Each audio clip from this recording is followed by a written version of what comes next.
Be there in a minute.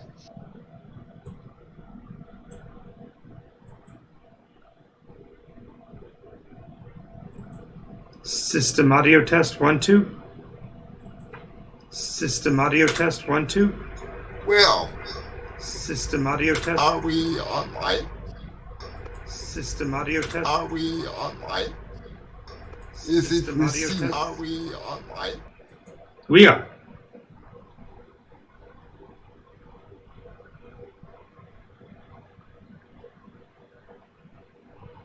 Okay, I should have Nycos already in the browser. Let's see if I do.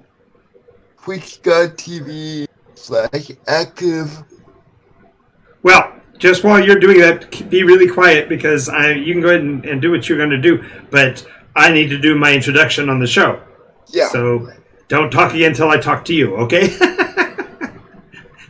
All right, welcome everybody to NycosRPG. This is a new show for us. Well, actually, it's the second episode of a new show for us called Creative Differences, where I take time and talk to other creatives about their creative process on how our games and our systems are similar and different, and to introduce other people to the ideas of how creativity can manifest in a lot of different ways.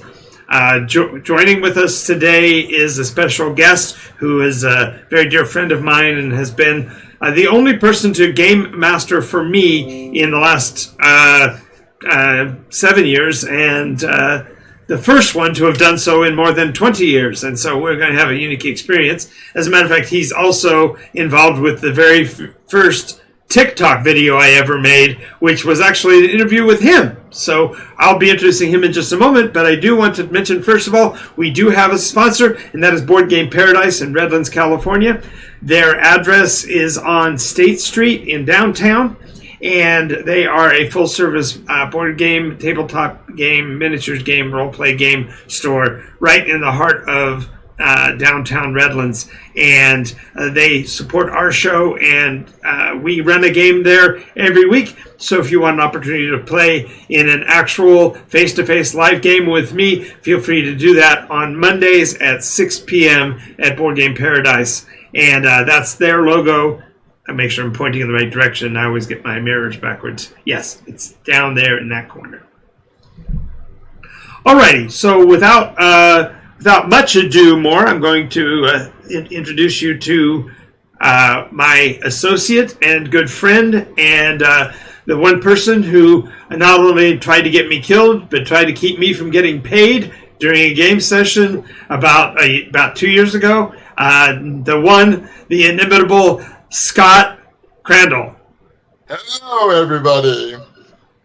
Great. Yes, I could see the joy in your face as I introduced you, Scott, and everyone else enjoyed that as well. And so you are live and as good as in person. You and I know each other well enough that I look over there and see you, and I still worry about whether or not my paycheck's coming. But it's in the mail.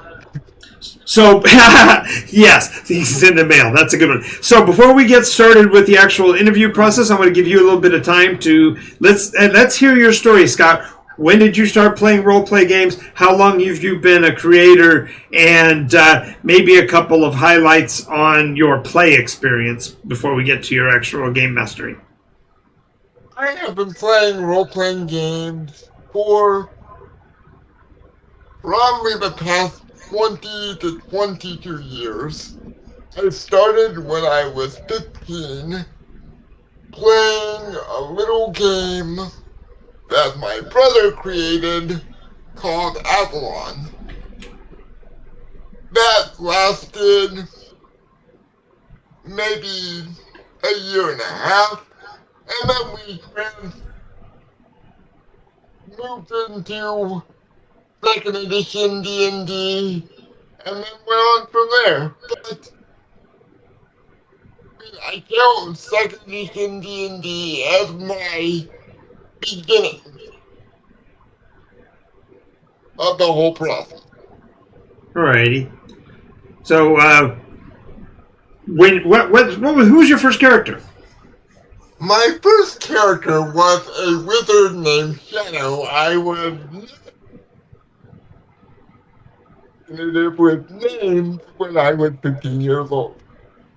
Well, can't can't attest for taste based on something that happened when you were 15. I mean, after all, my first character's name was Bilbo Baggins. So I was 11. Give me a break. I just read the books. Jeez. Don't judge. Don't judge. Well, I mean, everybody does that, though. Yes. Well, yes. So, what is it you consider that you create? What is it that you bring to the table, so to speak? First creation, I bring essentially the need to fulfill either aspirations in war or politics, even though I admit that aspirations in politics is very hard for me to do sometimes. Well, how long have you been a creator? When was the first time you dungeon mastered for anybody? And if you say it was when you almost got me killed, I'm going to be upset. But I know that's not true. No. The first time I dungeon mastered was, I think, 2014. I did a small Pathfinder First Edition campaign, and sadly, I did get almost everyone but one player killed. Well, that does happen. Um, when it comes to the creativity that you bring to the game, the ideas that you bring that you feel are the ones that are most innovative, what do you think are your greatest influences? What has inspired you? That is a very open-ended question for me. That's what interviewers do. My inspiration, well, my greatest inspiration, I would have to say, would be my brother. He is the one who got me into the hobby, and I've never stopped since then. But fantasy novel, some games, of course, a lot of TV, but I also try to just come up with like the weirdest thing I possibly can.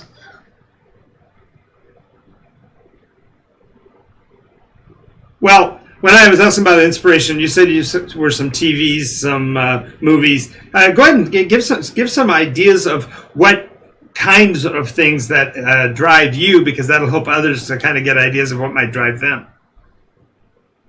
What drives me really is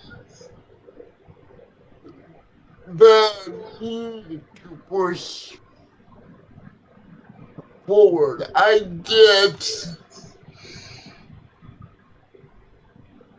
If I want to set my mind to something, I won't stop until I get it done, even though it seems hard. And as far as inspiration, I admit that I tend to go more on the darker side of the spectrum. I tend to go more gritty war in my when I tell a story, and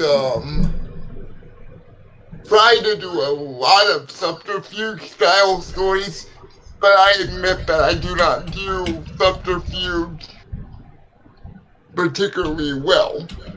Sadly, something I really want to draw on is one of my one of the harder things for me to do. Because I tend to see the world very much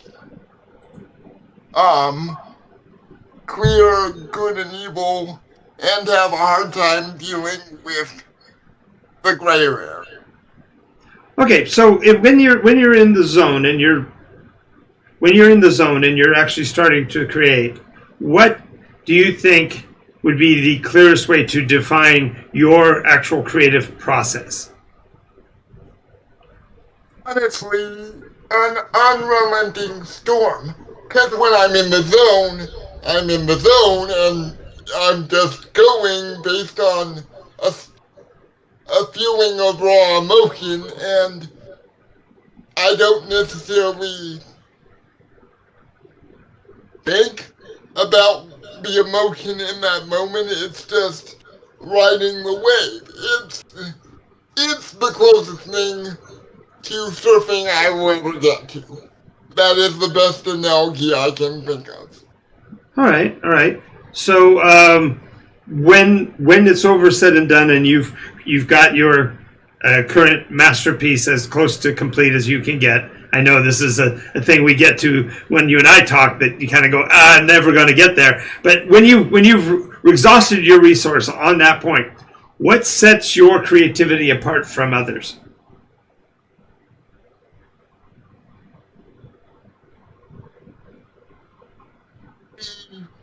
You, I, what sets my creativity apart from others is I can somewhat seamlessly go into the next point and go from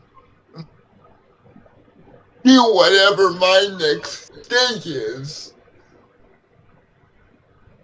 But that usually depends on like where the group, since we're speaking from a roleplay perspective, where the group wants to go. I tend to feed off my players' emotional states, and that determines where the story goes ultimately. Okay. Do you consider that the creative process that you put into it is equal to or overshadowed by the player input? It depends. Lately, I admit it has been somewhat overshadowed, but only slightly. Now, how long does it take for you to, from start to finish, create a concept? I know that you and I have talked about the number of instantaneous restarts that you go through as you change up and adapt to what the players are wanting, or what yourself, you get tired of or bored with. But what do you generally think of as the amount of time it takes for you to set up that first creative trigger?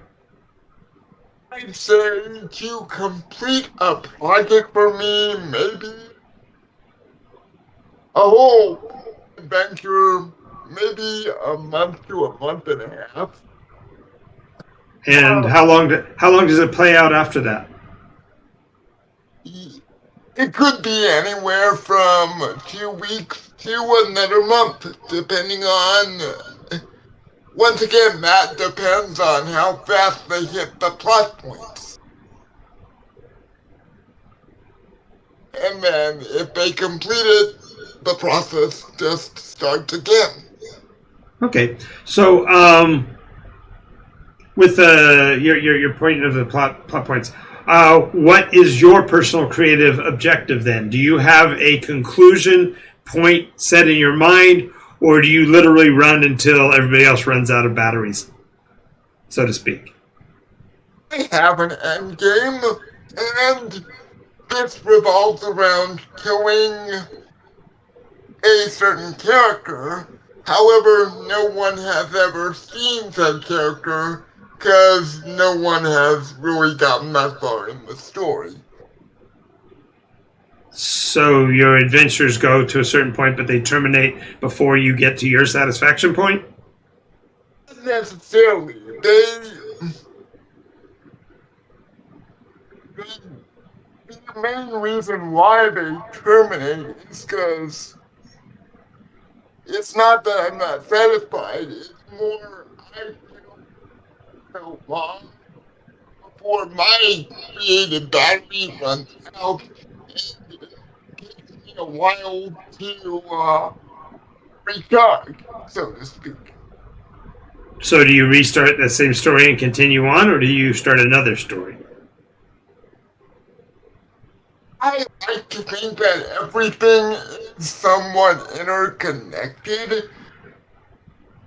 I mean, essentially, until I get this done, it's going to be an all roads lead to Time Rat Cove sort of scenario, because that is the story that I want to complete. And maybe that. All right. So if if you're talking about the process of creation, what do you think is the motivator for your creation? Are you motivated by your own desire to complete the story, or are you driven more by the idea of entertaining players? I'd say kind of half and half on that. Most most of the time it is entertaining players. Recently, how however that story is always in the back of my mind, and I just need to find the right group to finish it. So it's kind of half and half, or maybe it's 60-40 on the player's side at this Okay. point. All right. So if someone if someone came to talk to you and asked you what you could offer as far as advice to help them with their struggle to create, what recommendation would you make? Would the best piece of advice I could say is no matter how hard it gets, never give up. Because when you give up on yourself, you have truly lost. Yeah, the hint here was that you were supposed to say, and take the Game Mastery Academy by the Game Market Guru, Jonathan. But that's okay. I'll plug myself. Sorry about that.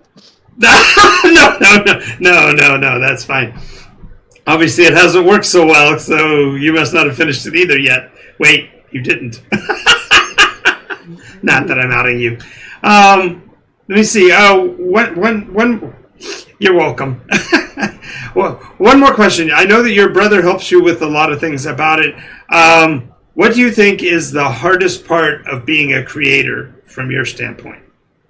Granted, I know there's physical limitations, but you may want to tell people a bit about that as well, because you have to overcome some things that say I don't have to. So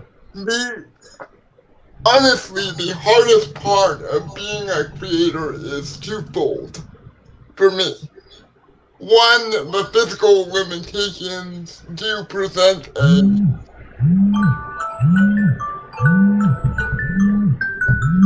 For those who don't know, I have cerebral palsy, so my legs don't necessarily work that well, and my vision is not the best. However, so that presents the greatest limit, hindrance. It's hard for me to write things down, and for me, while I am an auditory learner, I still like having something physically there that I can look at. mm-hmm.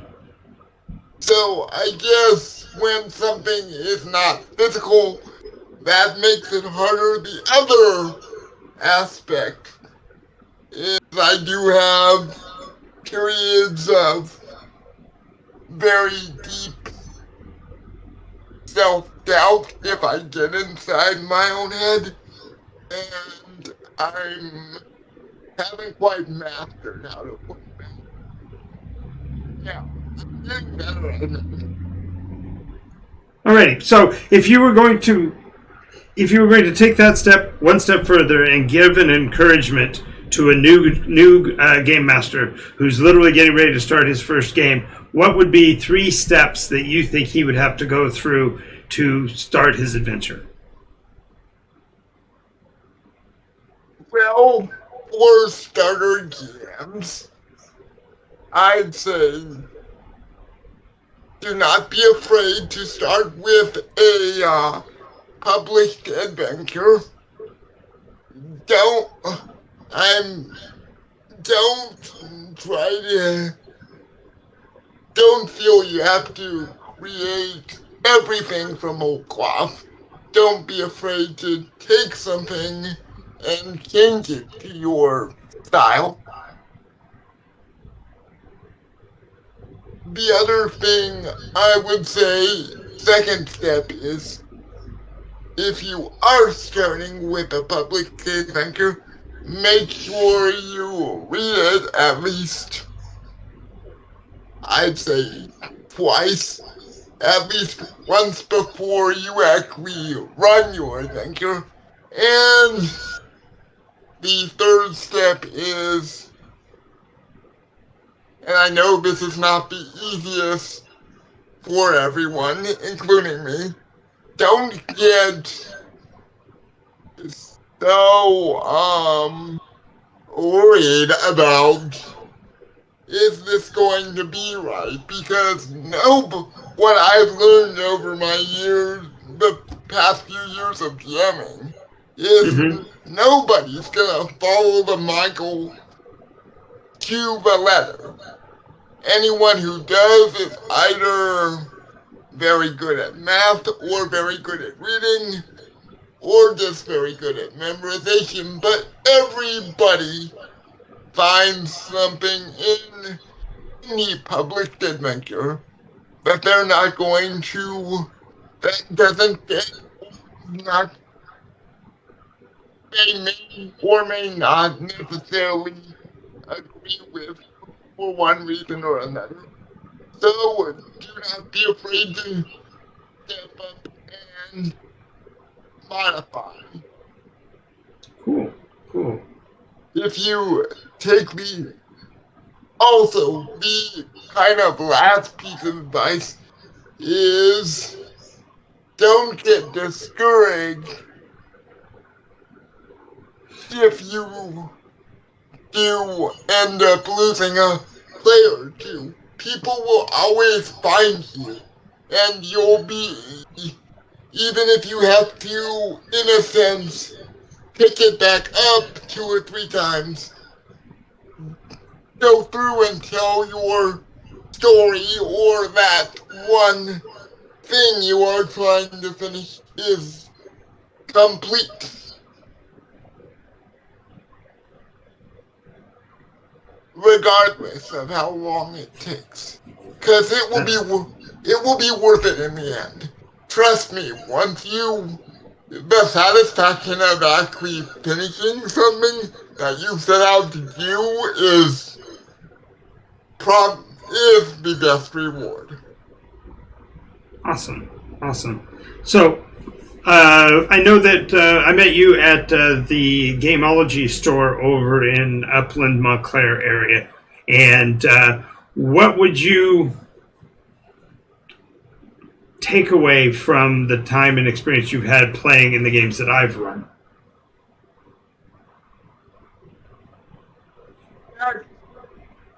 The time and experience that you've run with me showed me that honestly got me to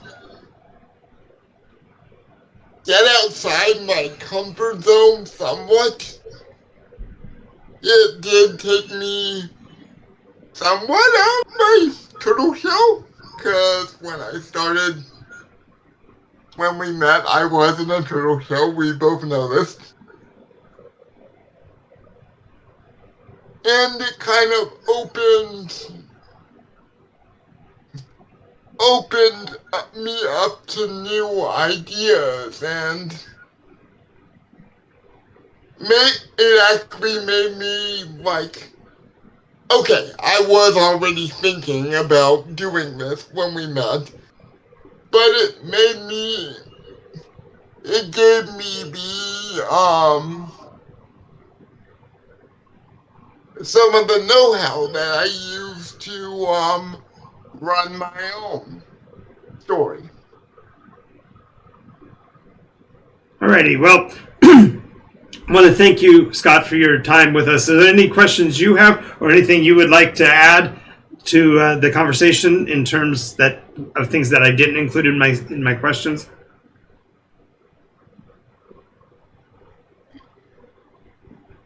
I can't think of anything off the top of my head right now. Okay, that's fine. Well, thank you again, Scott. This has been Creative Differences on NycosRPG, our ongoing conversation channel. We may be back on the air a little bit later today with another show of some kind or other. We've got a lot of other things that will be boiling up in the next few weeks, and I just wanted to thank you all. Do remember to stop by Board Game Paradise, State Street in downtown Redlands, California.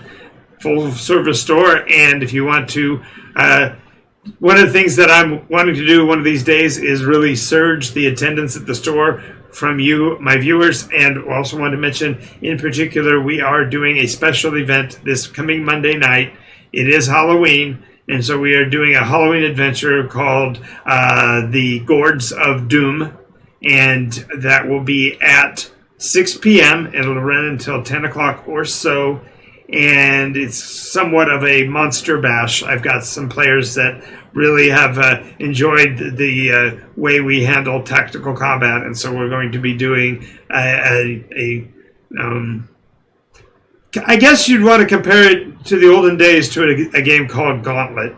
So we're going to have a constant flow of monsters from certain launching sites, and they have to try to eliminate as many launching sites as they can in the period of 4 hours. So lots of monster death, maybe some character level reduction, because I will be using typical Halloween type monsters for them to fight. So it'll be exciting, and that'll be at Monday night, Board Games Paradise. Hope to see you all there, and thank you again for watching today. This has been Creative Differences with Jonathan Albin from the NycosRPG Network. Talk to you soon. Bye. Wave, Scott. Wave.